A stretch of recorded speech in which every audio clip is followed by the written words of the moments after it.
Hi everyone, I'm Sam Fox, a mortgage expert here in the UK. Now on my channel, I'm sharing my tips and tricks for first-time buyers, and in today's video, we're going to be looking at the different types of home buying schemes. I'm going to rank them of what I think is going to be valuable for you. So first up is the mortgage guarantee scheme. Now this was created to help buyers with smaller deposits secure home ownership through a 95% loan to value mortgage.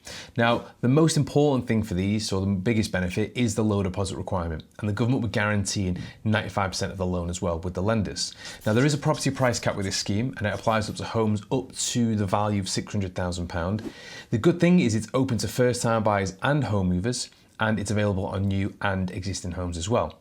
Now you do have to act quite quick on this scheme, as it does set to close in June 2025 unless for whatever reason it gets extended. So mortgage guarantee scheme, there are products around at 95% already. Maybe it was a bit of a marketing push to get the housing market going again. I'm going to place that mildly helpful because it's there, you know, whatever. Okay, number 2 is a lifetime ISA. Now this is the type of savings account that can be used to help you get on the property ladder and buy your first home.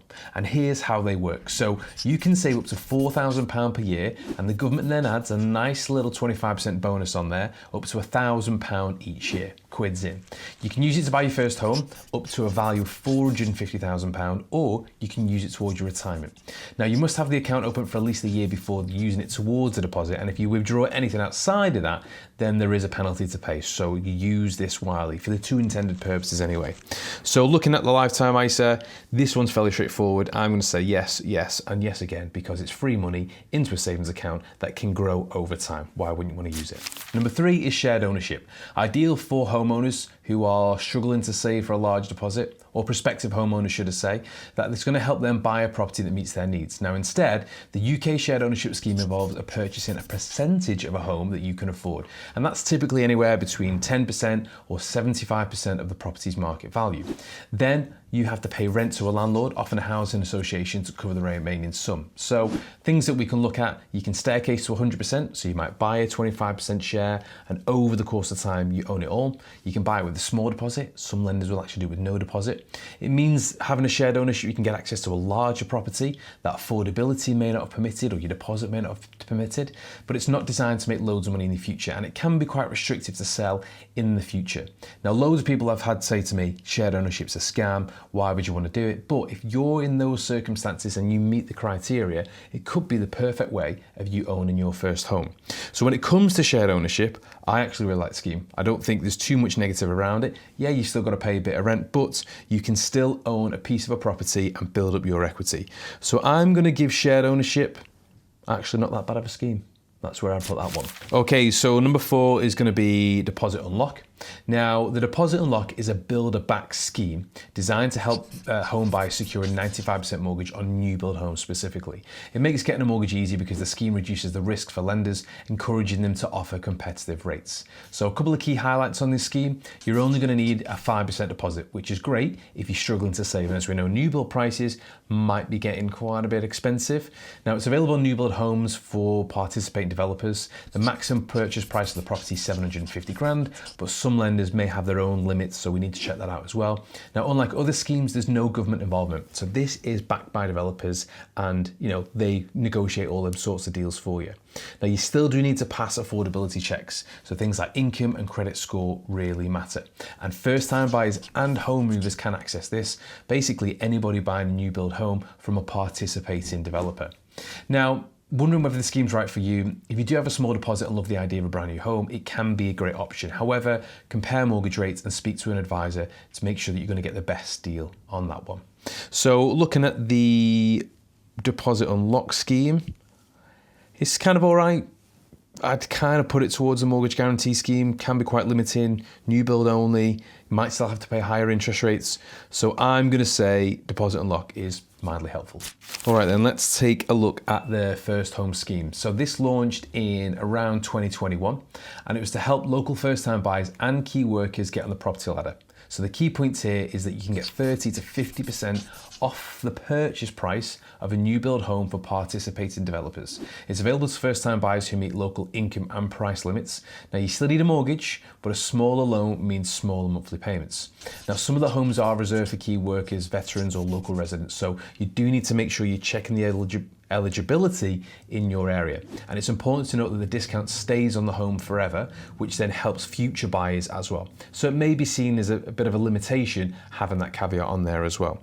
So I am going to have a look here, and I'm going to place the first home scheme around the mid-table. So let's take a look at one I don't think we've really seen used that much, and this is the Help to Build scheme. So you can apply for all 5% and 20% of the estimated land and building costs for your home, or up to 40% of estimated land and building costs in and around London. The things to mention here are the low deposit. It's a 5% deposit. It's available for self-build and custom build homes, and it supports those who fancy building their own home from scratch or customizing an existing shell. There are maximum property prices, and again, that's up to 600 grand, which is the land and the build, and making sure the build itself doesn't surpass the £400,000. Now, you must use a mortgage lender in the scheme, and you'll need a Help to Build mortgage from an approved lender. So it can be quite daunting, it can be quite overwhelming, but there are lots of people now considering building their own home. Now, it is quite niche, this, and there's not too many people that would look to build their own home, especially with the way new builds are, and you can pretty much go in and choose exactly what you want on the inside. So I'm going to place the Help to Build around mid-table next to the first home scheme. Next up, we've got the Rent to Buy. Now, this is a scheme that allows tenants to rent a home at a discounted rate while saving for a deposit to buy it at a later date. So this is great for first-time buyers who are struggling to get on the property ladder, to save for deposit.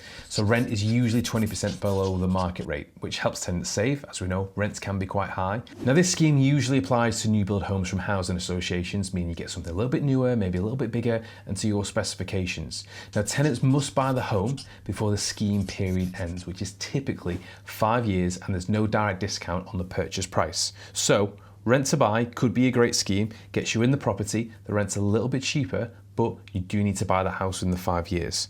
Now, I'm going to put the Rent to Buy quite high up the list, and I would say it's actually not that bad. Okay, let's take a look at the Right to Buy scheme. So, Right to Buy enables council and housing association tenants to buy the home that they're in at a significant discount. Now, this is available to long-term council or housing association tenants. It offers a discount of up to 96 grand or 127,900 in London based on the length of the tenancy. Now, it only applies to existing council or housing association properties, and a deposit may still be required, but the discount can sometimes be used for that instead. So if you're going to be renting that property for let's say the next 10 years and you get a massive discount off there, you can use that towards the purchase price and you effectively get a mortgage for the rest of the amount. Now, I think Right to Buy is a brilliant scheme for the right people, and so I'm going to say yes and yes again to Right to Buy. It means that there's no deposit needed, you've been paying the rent, and you can get some fantastic interest rates because there's so much equity in the property. And last but not least is the Armed Forces Help to Buy. Now, this scheme is to help serving military personnel buy their first home or move to a new one with an interest-free loan. Now, in short, this is available to regular serving members of the UK Armed Forces. It provides an interest-free loan of up to 50% of the annual salary, and that's capped at £25,000. It can be used for a deposit, solicitor fees, or other home buying costs as well. So it doesn't all just have to be thrown towards the house. There's no need for a cash deposit up front, as the loan can be used for that, and the repayment is spread over 10 years through salary deductions as well. So we can make sure that it is going to be repaid. Now, this is going to be open to both first-time buyers and home movers, as long as it's for a property for you and your family to live in, and you must have at least 6 months service before you apply. Now, I think this is an absolute fantastic scheme that should be utilised by everyone in the Armed Forces if they need to, so I'm going to put there yes, yes, and yes again for the Armed Forces Help to Buy. And there you go, my top 3 are the Lifetime ISA, Right to Buy, and Armed Forces Help to Buy. Now, if you've got any questions about the schemes we've spoken about, then please leave them in the comments. I'll do my best to reply as quickly as possible. And if you want a full breakdown of the home buying process, make sure you click on the video that's going to be on screen once I've stopped waffling as well.